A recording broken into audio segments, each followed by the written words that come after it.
সকলোকে সুপ্ৰভাত জনাই নতুন এটা ভিডিঅ'লৈ আপোনালোক সকলোকে স্বাগতম জনাইছো। আশা কৰিছো নিশ্চয় আপোনালোক সকলো ভালে আছে, ভালে থাকক বিচাৰো। আজি হৈছে 19 মাৰ্চ। আজি ৰাতিপুৱাৰ গুৰুত্বপূৰ্ণ খবৰকেইটা আপোনালোকে ভিডিঅ'টো শেষৰলৈকে চাব বুলি আশা কৰিলেও শেষত আপোনালোকৰ মতামত কমেণ্টৰ জৰিয়তে জনাব। আৰু এইখিনিতে সদায় কোৱাৰ দৰে চেনেলটোলৈ আপোনালোক যিসকল নতুনকৈ আহিছে চেনেলটো সাবস্ক্ৰাইব কৰাৰ লগতে কাষতে থকা বেল আইকনটো প্ৰেছ কৰি অল কৰি থব, যাতে নতুন এটা ভিডিঅ' দিয়াৰ লগে লগে আপোনালোকে আগতীয়াকৈ চাবলৈ পায়।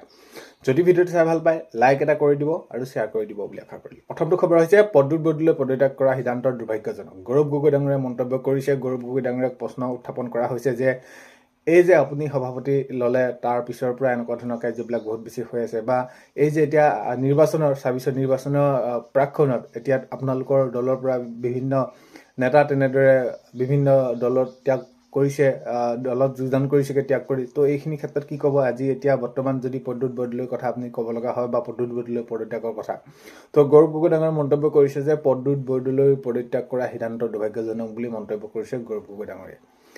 নেক্সটটো খবৰ হৈছে সৰু পথাৰত যুঁজিবলৈ সাজু এজেপিৰ প্ৰাৰ্থী জীৱন চুতীয়া। এতিয়া যিহেতু আগন্তুক ২৬ নিৰ্বাচনলৈ মাজত মাত্ৰ আৰু কেইটামান দিন, আৰু তেওঁলোকৰ তেওঁলোকে নিজৰ সাংগঠনিক ভেটি সবল কৰিবৰ বাবে ৰাইজৰ মাজলৈ তেওঁলোকে সেইখিনি গৈছে যে কি কৰিব আগন্তুক সময়ত যদি তেওঁ সেইখিনি এইবাৰ প্ৰাৰ্থিত্ব লাভ কৰাৰ পিছত জয়ী হৈ আহে, বা আপোনালোকে যদি মৰম দিয়ে, বা এই যি তেওঁলোকৰ মাজত নিজৰ দলৰ, তো সেইখিনি তেওঁলোকে সেইখিনি প্ৰস্তুতি চলাই আছে। তো এতিয়া সৰু পথাৰত দেখা গৈছে সৰু পথাৰত যুঁজিবলৈ সাজু এজেপিৰ প্ৰাৰ্থী জীৱন চুতীয়া।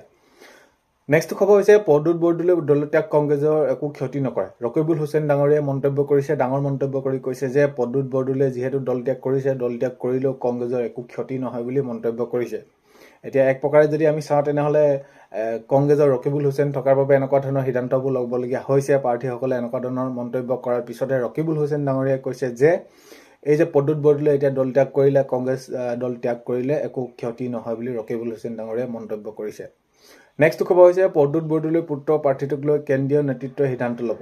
গৌৰৱ গগৈ ডাঙৰীয়াই মন্তব্য কৰিছে যিহেতু পদুত বৰদলৈ পুত্ৰক এবাৰ প্ৰাৰ্থিত্ব দিয়া হৈছিল কংগ্ৰেছৰ ফালৰ পৰা, তো এতিয়া কি হ'ব কি নহ'ব আগন্তুক ২৬ নিৰ্বাচন এতিয়া ওচৰ চাপিলেই, তেওঁলোকৰ সেইখিনি প্ৰাৰ্থী তালিকা ঘোষণাও হ'ল। আৰু এতিয়া এই মুহূৰ্তত যিহেতু এতিয়া পদুত বৰদলৈ ডাঙৰীয়াই তেনেদৰে দলত্যাগ কৰিলে, তাৰপিছত পুত্ৰৰ প্ৰাৰ্থীটোক লৈ কি হ'ব এইটো এটা ডাঙৰ প্ৰশ্নবোধক হৈ আহিছিলে। আৰু সেইবাবে গৌৰৱ গগৈ ডাঙৰীয়াক সেইখিনি প্ৰশ্ন উত্থাপন কৰা গৈছিলে যে তেওঁ পুত্ৰৰ যি প্ৰাৰ্থিত্বক লৈ কি কৰা হ'ব কি নহ'ব। তেতিয়া সেইখিনি গৌৰৱ গগৈ ডাঙৰীয়াই মন্তব্য কৰিছে যে এই যি পদুত বৰদলৈ পুত্ৰৰ যি প্ৰাৰ্থিত্বক লৈ কেন্দ্ৰীয় নেতৃত্বই সিদ্ধান্ত ল'ব বুলি গৌৰৱ গগৈ ডাঙৰীয়াই মন্তব্য কৰিছে।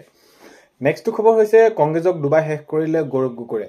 তো এতিয়া এই যি কংগ্ৰেছৰ পৰা তেওঁলোকে বিভিন্নজনে এতিয়া দল ত্যাগ কৰিছে, তৃণমূল পৰ্যায়তো তেনেদৰে সেইখিনি খহনীয়া দেখা গৈছে। আৰু এই সন্দৰ্ভত সাধাৰণ জনতাই কৈছে যে কংগ্ৰেছক ডুবাই শেষ কৰিলে। কংগ্ৰেছক ডুবাই কোনে শেষ কৰিলে বুলি কৈছে গৌৰৱ গগৈ ডাঙৰীয়াই। গৌৰৱ গগৈ ডাঙৰীয়াই এইখিনি নেতৃত্বত তেওঁ ভালদৰে চম্ভালিব পৰা নাই, আৰু সেইবাবে আজি কংগ্ৰেছৰ এই অৱস্থা বুলি কৈছে। আগন্তুক ২৬ নিৰ্বাচনলৈ মাজত মাত্ৰ আৰু কেইটামান দিন থকা প্ৰাক্ষণত এতিয়া এনেকুৱা ধৰণৰ দলটোৰ বাবে বহুত বেছি বেয়া শুভ লক্ষণ নহয়। সেইখিনি ক্ষেত্ৰত এতিয়া সাধাৰণ জনতাই মন্তব্য কৰিছে যে কংগ্ৰেছক ডুবাই শেষ কৰিলে গৌৰৱ গগৈ।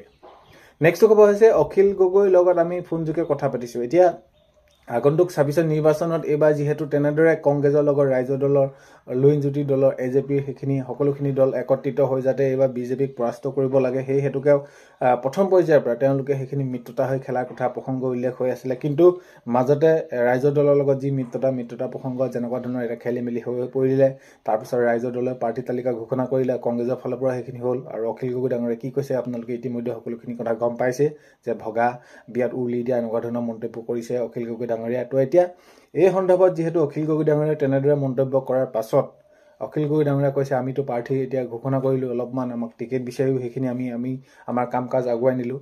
তো এই কথাবোৰ কোৱাৰ পাছতে গৌৰৱ গগৈ ডাঙৰীয়াক সেইখিনি তেওঁক প্ৰশ্ন কৰা গৈছে যে এতিয়া আলোচনা কি হ'ব, মিত্ৰতা হ'ব নহ'ব। এতিয়া এই প্ৰসংগত গৌৰৱ গগৈ ডাঙৰীয়াই কৈছে যে অখিল গগৈৰ লগত আমি ফোনযোগে কথা পাতিলোঁ বা কথা পাতি আছোঁ বা এইখিনি সিদ্ধান্ত হৈ আছে বুলি এনেদৰে জনাইছে গৌৰৱ গগৈ ডাঙৰীয়াই। আৰু লগতে কৈছে যে এতিয়া আমাৰ ফালৰ পৰা আমি যিখিনি কৰিব লাগে আমি কৰিলোঁ, আমি এতিয়া আমাৰ ফালৰ পৰা কৰিব লগা নাই। সকলোখিনি প্ৰস্তাৱ তেওঁলোকলৈ দিলোঁ, মাত্ৰ এতিয়া ৰাইজৰ দলৰ ওপৰতে তেওঁলোকে কি কৰে সেইটো কথা আহি পৰিব। নেক্সট খবৰ হৈছে দৰঙত কংগ্ৰেছৰ পদত্যাগৰ যোৱা। তো এতিয়া দেখা গৈছে হয় তৃণমূল পৰ্যায়তো কংগ্ৰেছৰ বহুতখিনি বিভিন্ন স্থানত বহুতখিনি লোকে তেওঁলোকে তৃণমূল পৰ্যায়তো তেওঁলোকে কংগ্ৰেছ দল ত্যাগ কৰা দেখা গৈছে। এতিয়া দৰঙতো কংগ্ৰেছৰ পদত্যাগৰ জোৱাৰ উঠা দেখা গৈছে। নেক্সট খবৰ হৈছে গৌৰৱ গগৈ কোনেও অকলশৰীয়া কৰিব নোৱাৰে। তো গৌৰৱ গগৈ কোনেও অকলশৰীয়া কৰিব নোৱাৰে। গৌৰৱ গগৈ যি অৱস্থা বহুত বেছি বেয়া হ'ব বা তেওঁ কংগ্ৰেছ দলত অকলীয়া হ'ব এনেকুৱা ধৰণৰ মন্তব্য কৰাৰ পাছতে এই মন্তব্য কৰিছে যে গৌৰৱ গগৈ কোনেও অকলশৰীয়া কৰিব নোৱাৰে। ৰাজেন গোহাঁই ডাঙৰীয়াই মন্তব্য কৰি কৈছে যে গৌৰৱ গগৈক কোনেও অকলশৰীয়া কৰিব নোৱাৰে। আমি থাকোঁতে কোনেও তেওঁক অকলশৰীয়া কৰিব নোৱাৰে। নেক্সট খবৰ হৈছে বিজেপিক উৎখাত কৰাৰ মূল লক্ষ্য। তো লুৰিণজ্যোতি গগৈ ডাঙৰীয়াই মন্তব্য কৰি কৈছে যে হয় এতিয়া আমাৰ মূল লক্ষ্যটো হৈছে আগন্তুক ২৬ নিৰ্বাচনত বিজেপিক উৎখাত কৰা। তো সেইবাবে আমি কি কৰিব লাগিব, সকলোৱে সহযোগেৰে আমি সকলোৱে মিত্ৰতা হৈ আমি কামখিনি কৰিব লাগিব আৰু আমাৰ যিটো মূল উদ্দেশ্যৰ পৰা আমি বিচলিত হ'ব নালাগিব। মুঠতে মূল লক্ষ্য হৈছে আমাৰ কি হয় বিজেপিক উৎখাত কৰা আৰু সেইখিনি সাধাৰণ ৰাইজে বুজি পাব বুলি মই আশা কৰিছোঁ, জনতাই বুজি পাব বুলি আশা কৰিছোঁ আৰু আগন্তুক ২৬ নিৰ্বাচনত তেওঁ খোৰাং সমষ্টিৰ পৰা প্ৰতিদ্বন্দ্বিতা কৰিব। নেক্সট খবৰ হৈছে ৰকিবুল হুছেইনৰ বাবে গৌৰৱ গগৈ ধ্বংসযজ্ঞ আৰম্ভ হৈছে।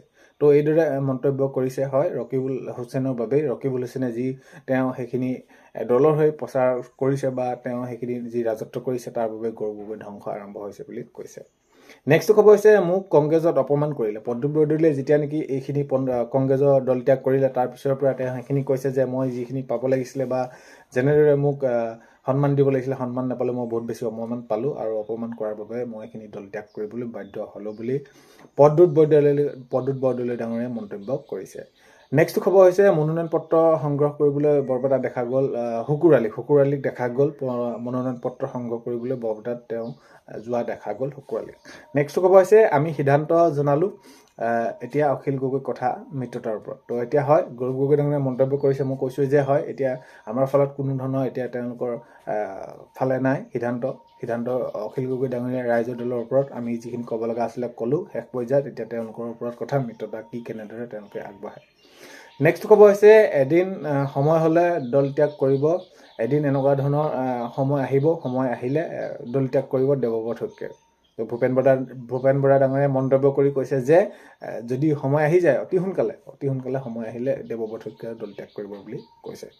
নেক্সট খবৰ হৈছে আমাৰ দলে বহুত দিছিল প্ৰদ্যুৎ বৰদলৈক। তো দেৱব্ৰত শইকীয়া ডাঙৰীয়াই মন্তব্য কৰি কৈছে যে প্ৰদ্যুৎ বৰদলৈয়ে যে আজি যিটো অৱস্থা কৰিলে বা তেনেদৰে দল ত্যাগ কৰি গ'ল কিন্তু তেওঁ সেইটো কৰিব বুলি আমি ভবাও নাছিলোঁ, কাৰণ কেলৈ আমাৰ দলে তেওঁক বহুত দিছিল বুলি তেনেদৰে মন্তব্য কৰিছে দেৱব্ৰত শইকীয়া ডাঙৰীয়াই। নেক্সট খবৰ হৈছে যিহেতু যোৱাকালি প্ৰাৰ্থী তালিকা ঘোষণা কৰা কথা আছিল বিজেপিৰ, তো কালি কৰা দেখা নগ'ল। এতিয়া ৰাতিপুৱালৈকে বাতৰি যি প্ৰস্তুত কৰি থকালৈকে কোনো ধৰণৰ তেনেদৰে এতিয়া প্ৰাৰ্থী তালিকা প্ৰকাশ পোৱা নাই। আজি প্ৰকাশ পোৱা আছিলে কথা, হয়তো আজি দিনটোৰ ভিতৰতে এইখিনি প্ৰাৰ্থী তালিকা বিজেপি প্ৰকাশ পাব। তো আগন্তুক সময়ত দেখা যাওক কি কেনেদৰে হয়। তো আজি 19 মাৰ্চৰ ৰাতিপুৱা খবৰ এইকেইটাই আপোনালোকক জনালোঁ। ভিডিঅ'টো আপোনালোকে শেষৰলৈকে চোৱাৰ বাবে বহুতেই বেছি ধন্যবাদ। ভিডিঅ' প্ৰথমতে কোৱাৰ দৰে চেনেলটোলৈ যদি আপোনালোক নতুনকৈ আহিছে চেনেলটো ছাবস্ক্ৰাইব কৰাৰ লগতে কাষতে থকা বেল আইকনটো প্ৰেছ কৰি অল কৰি থ'ব, যাতে নতুন এটা ভিডিঅ' দিয়াৰ লগে লগে আপোনালোকে আগতীয়াকৈ চাবলৈ পায়। অন্য এটা ভিডিঅ'তে লগ পোৱা আশাৰে আজিলৈ বাই।